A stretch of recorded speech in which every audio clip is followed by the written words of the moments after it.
Hi, guys. Welcome to season 4 of Wellness Wednesday on the Lotus Lounge podcast. My name is Uma, and I am your host today for this very inspiring show. I'm so thrilled to be starting a brand new season with all of you. Wellness Wednesday is our weekly space to pause, reset, and hear from inspiring voices in the world of mental health, wellness, and personal growth. And what better way to kick off season 4 than with a truly empowering conversation? Today, I am honored to welcome Sara McGuire Margalus. Sara is a speaker, consultant, and the founder of Sara McGuire Consulting, where she helps individuals and organizations unlock their potential through intentional goal setting and personal growth strategies. Sara has a passion for creating spaces where people feel seen, supported, and empowered. Earlier this year, she hosted her very first Women's Empowerment Conference, Unleash Your Potential, on International Women's Day. And now she's preparing to release her forthcoming book, Never Live the Same Year Twice. In today's episode, Season 4, Episode 1, we'll be diving into a powerful chapter from her book, Community Over Comparison. This message is all about surrounding yourself with the right people. So let's get this new season started right. Please join me in welcoming Sara McGuire Margalus to the show. All right, Sara, welcome in. How are you? I'm great, Uma. Thank you so much for having me. It's so good to see you again. We just met on Saturday, right? We did. We did. It was amazing. It was. We were at the Fearless Women's Summit in Washington, D.C. for the One Women Conference. And Sara was a powerful speaker. She actually ended the day. I was like at the beginning of the day, and she ended the day. And I think we just kind of like power punched that whole group there. So it was amazing. It was. It was. And so happy to have met you too. So, yeah. We'll definitely be in touch for sure. Mhm. So tell me a little bit about what this book is about that you're writing. You're writing a new book. Tell me what's that about. I am. Thank you. So the book is called Never Live the Same Year Twice, and it is about ditching New Year's resolutions and going off of your birthday or any day that's particularly important to you, right? New Year's resolutions are basically, well, we have National Quitters Day, which is the second Friday of the month in January, and it's kind of a societal norm that most people don't go through with their New Year's resolutions. And Yeah. so when you base it off of your birthday or particularly important day for you, one, it's more personal, your goals to you, you're more flexible, you give yourself more grace. But at the same point, it's only for you, right? Yeah. And then you'll stick with them. It's something that's really important, in my opinion. I really love that because as a spiritual healer, most of us in the spiritual community don't believe in January 1st as the beginning of the new year because that is according to the Roman calendar.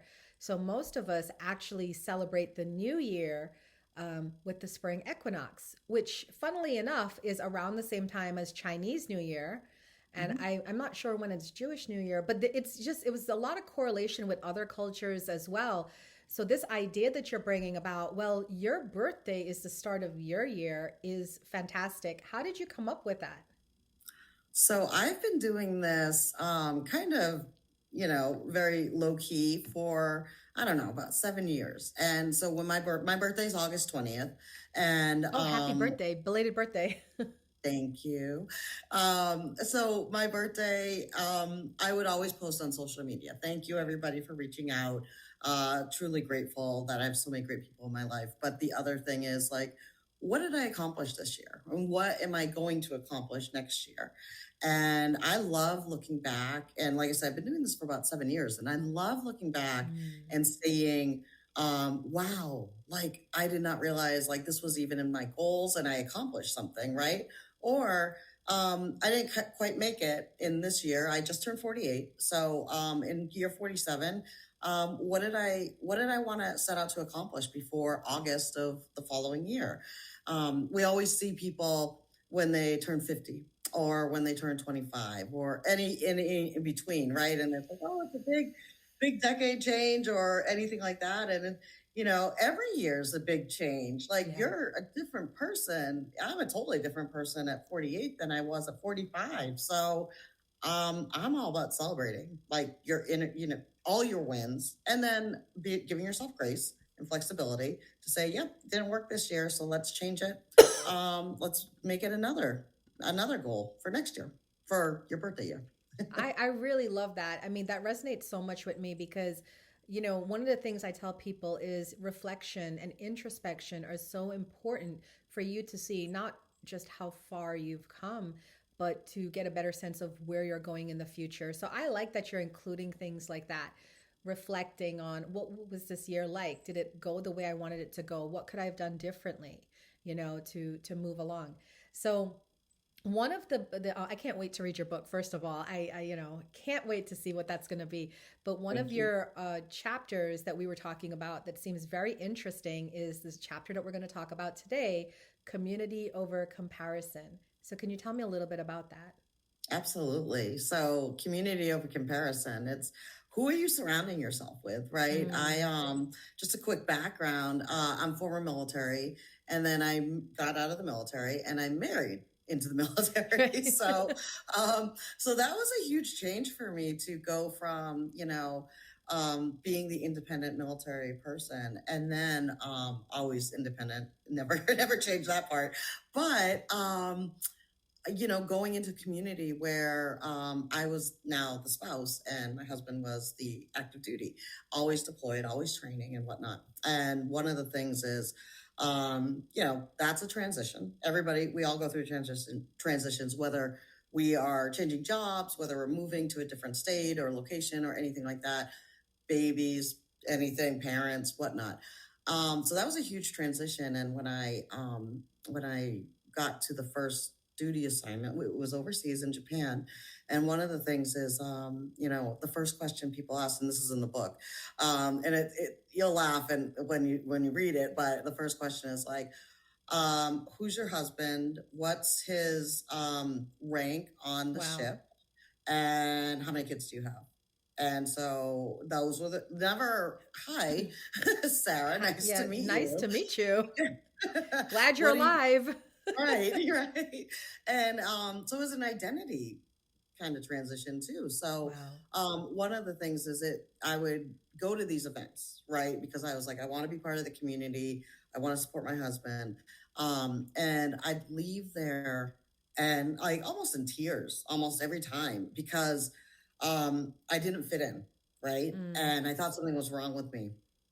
I'm getting emotional talking about it right now, but it was one of those things where it really messed with my mental health. And it was something that I was like, why am I surrounding myself with people that when I spend time with them, they're not making me feel good, right? And time is precious. It's one of those things where we have to be intentional with what we do with our free time, because a lot of us are, either we work or we're stay-at-home moms or dads, and we have to, a lot of our attention is towards other people. So when you have free time, you want to make sure that's good time, right? And so that was one of the things is, I wasn't feeling good, and it really did hurt my mental health, and I wasn't feeling good about myself. I lost a little bit of self-esteem and confidence, totally different than who I was, right? And I knew I needed to change that. That story speaks to me so well because in 16 years of owning my metaphysical wellness center, I have had so much kickback. Like literally today, I just had another hate mail, come through IG, and it's like, but it's fine because in the beginning, it did bother me, because, I guess at the end of the day, we just want to know, like, what are we doing wrong? Right. And that's where we go with it is why am I not enough, or why am I not okay that you guys can just accept me and love me? And I had a mentor who was very pivotal in my life. And she said to me, Uma, dogs don't bark at parked cars. Correct. Right. You felt that, right? And she said, so enjoy the barking. You're going places, they're not. And Mm-hmm. even if you haven't said anything, it's your light. Your light just probably annoys the spirit in some people. And I really feel that your book is going to be amazing, one, but also just pointing it out is also so crucial. Mm-hmm. Yep. Yeah. No. And during that time I had to realize, and they weren't bad people, right? It was just I didn't fit in with that circle. And that's okay. Right. That's you just have to understand that. And so I did meet people that I did connect with. And it was one of those things where when it was time for us to leave Japan, I was sad because I was leaving people that I truly, we went through, this was during, after the earthquake. It was in 2011. So it was a big deal, emotionally in general. But I had great friends. Like when I looked for the right people, Right.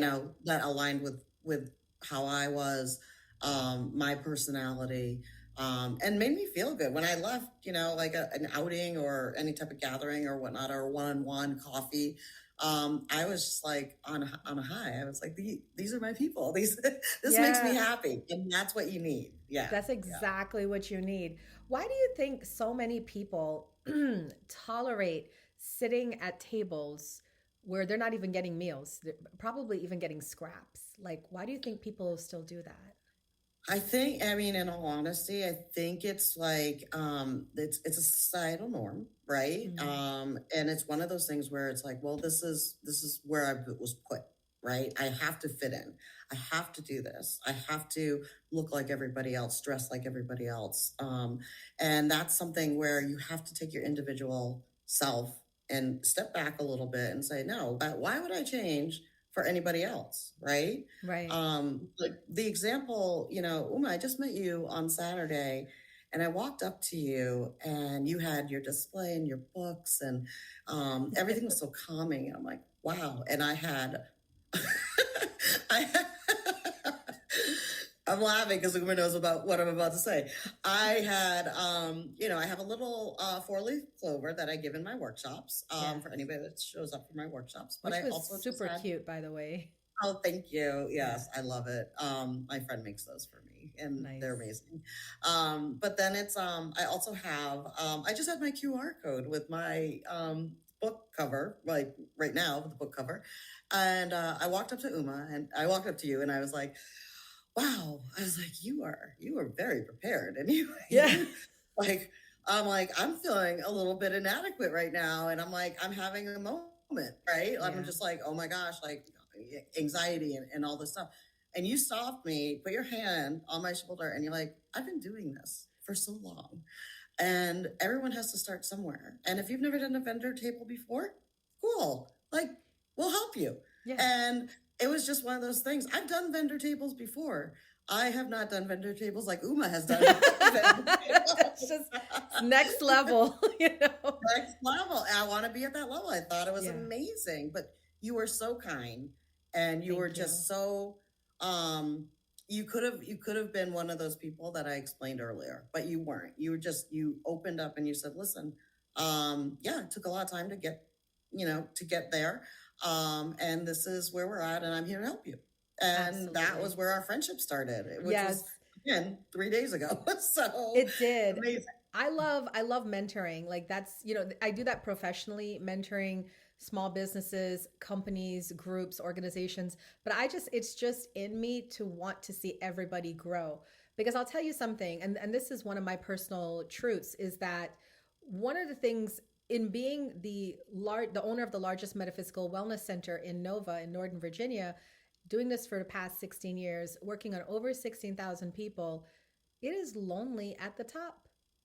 It is Yes. literally lonely at the top. So when you work so hard and you get to that place, it's like you're looking around and there's nobody there with you, and you're like, I would love to have a group of females that I can say, hey, I'm doing a talk in Tampa. Do you want to apply? Do you want to come do the talk with me? And then we can hang out and we can brainstorm and we can network, and maybe, we can do the talk, and then we can plan an online summit the next day from our hotel rooms. You know what I mean? Let's make this thing go viral, where we just keep providing a lot of love to the world. I feel the world right now needs this kind of Mhm. work that we do. It's so doom and gloom.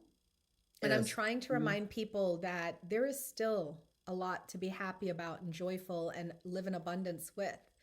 Mhm. So, yeah, Yeah. I'm going to support you. I'm going to support everybody that I met there because I just feel like you guys all have good things and you're promoting good things in the world.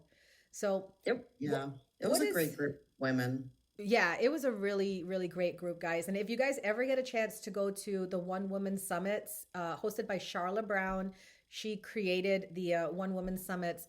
Please, she has them online, she has them in different cities. Please definitely check her out because it's amazing. So, I want to ask you, what is a tip you can give people that are struggling? They're probably watching this on YouTube or they're listening to it on my podcast and they're saying, "Wow, Sarah's talking to me right now. I have a group of friends that I've known since high school and they're mean to me." Or I hang out mostly with my employers or and coworkers and I don't get along with them. Or I'm a spouse and I have to hang out with my spouse's people and it's not like a good fit. What can I do to get into a better place? Yeah, I mean, that's a great question. And I think it resonates with every single person. One of the things is I always say you have to be your individual self.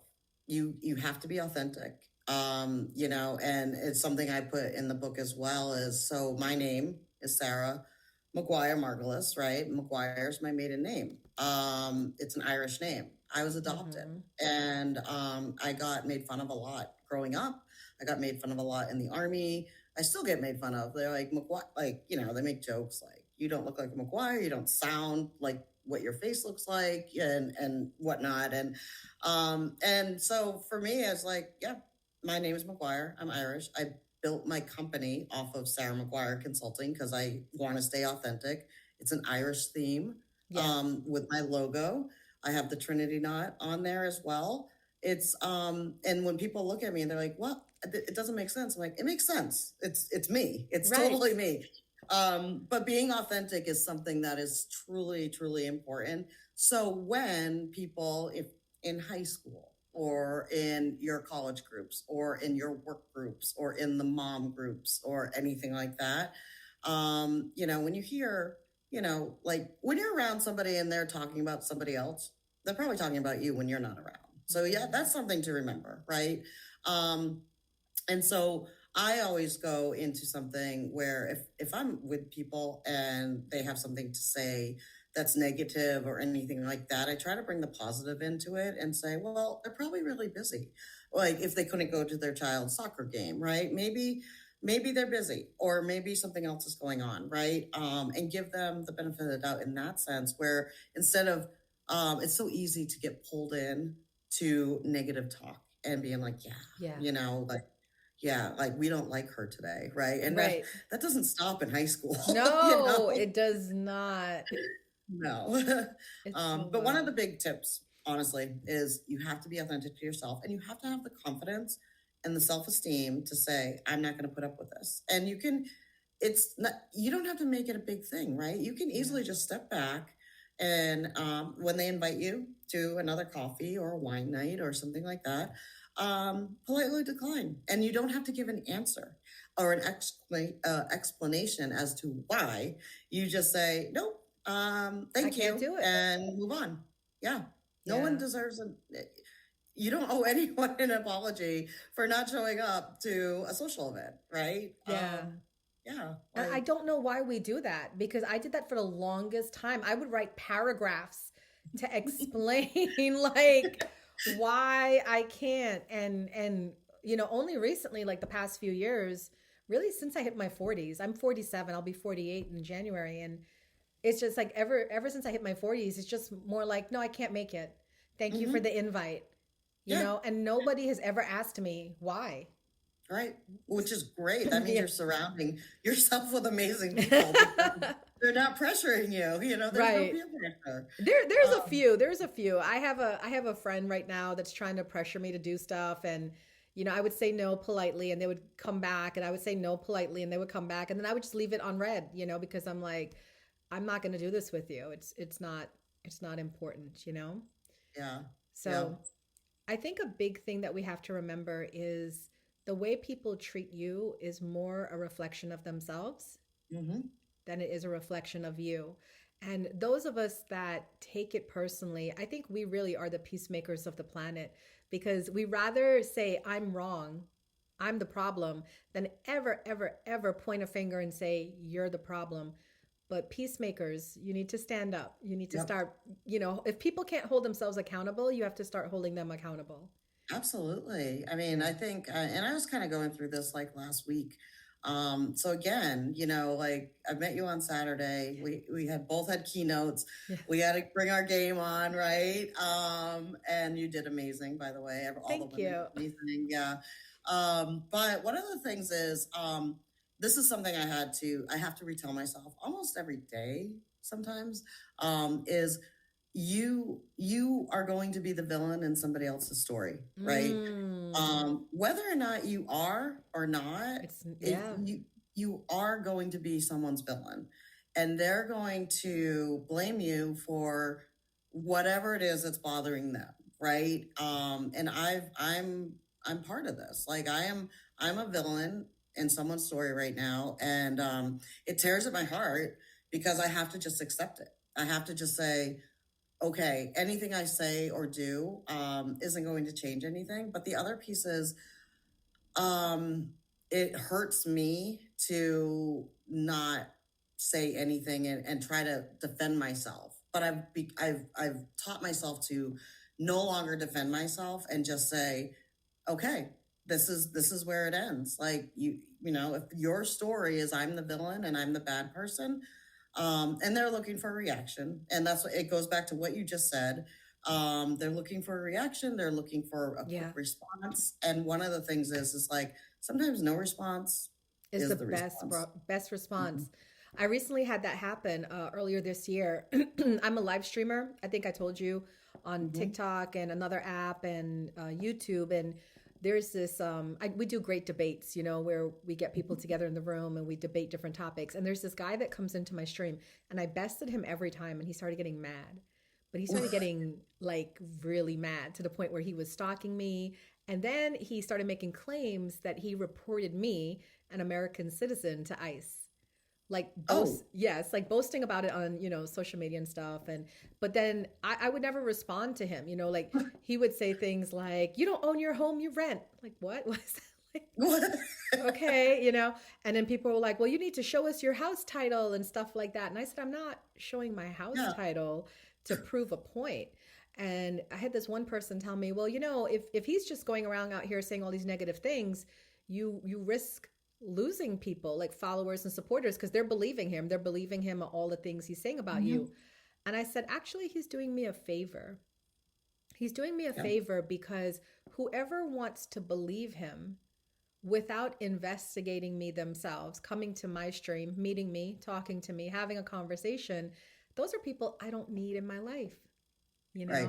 So sometimes I think like curses looks like blessings. Do you agree? I absolutely agree. When things don't work out, when you're heartbroken when you don't get the job, right? Or if you're in the dating scene and he doesn't call back or she doesn't call back or text back or whatnot, and you're like, oh my God, my life is over, and like this is awful. A week later, it doesn't matter. It doesn't. It might take longer than a week, but yeah. But you might have dodged a bullet in that sense of, and I think, and I think this goes with a lot of what you do, Uma, is like, there are signs out there that we just need to like see and focus in on and say, okay, that wasn't for me. Even though at the time it feels like the end of the world, right? Because we've all been there. We've all been there. Friends, relationships, jobs, anything, It does. It gets absolutely better. So I feel like I could talk to you all day, Sara. We were the same way on Saturday. We were just like checking in with each other between speeches and stuff like that. but I really want to give you a proper outro because that's the most important thing is I want people to connect with you because you are such a powerhouse in our Thank you. field in coaching and speaking and teaching and leading, retreats and conferences. So I know that you said that you brought a special offer for my viewers and listeners, and I'm going to give you the floor to share that with them. Sure. Well, first of all, Uma, thank you so much for having me. And Pleasure. for all your listeners and viewers, thank you for listening. I really appreciate it. But, I would like to offer all of your viewers or listeners or a free 30-minute clarity call. Ooh. Basically to see, to see what's going on in your life. And then I want to give you a tip on how to move forward with that. I think we, during this call, we were able to, you asked me a couple questions on like how to tolerate or not tolerate and whatnot. And I think one question I'd like to finish off with is, if this resonates with you or this conversation, what are you no longer willing to tolerate? And we can talk about that in the 30-minute free clarity call. I love that. Thank you so much. That's so generous of you. And guys, I am putting all her links, how you can connect with her through her social media links and through her email. So definitely reach out to her in her email. I think you have a code, right? That they have to mention. You have a code. All right. If you mention the code in the email, Lotus 2025, please mention that. And that will get you the free webinar or the free clarity call. Sorry. Yes, free clarity call. You never know. Yeah. Might be a free webinar coming up soon. We'll definitely have Sara back on the show, guys. I know you guys are going to love her, and we're definitely going to have her back. Sara, thank you so much from the bottom of my heart. And I'm going to be in touch with you for sure. And Thank you. we're gonna, we're gonna take it to the next level. So I want to tell you guys, this was so amazing. It was such an amazing way to kick off season 4 of Wellness Wednesday on the Lotus Lounge podcast. Guys, don't forget to hit that like button, share it, to anybody who's going through things that you feel Sara can help with, and definitely hit that subscribe because we're going to be having so many powerful speakers come through. Huge thank you to Sara for joining us today and sharing such a powerful message about choosing community over comparison. All right. So if you'd like to connect with Sara, check out the links below and keep in touch with her. And remember, it is Lotus 2025 to get that free clarity call. Thank you so much for tuning into this first episode of season 4. We're bringing you inspiring conversations that support your mental health, your growth, and your journey towards living with intention. Thanks, guys. I'll see you next week. Next week, we're going to have Danae Walters, a metaphysical healer and spiritual psychic medium, and she'll be talking about self-care and self-care practices that you can do at home. Thanks, guys.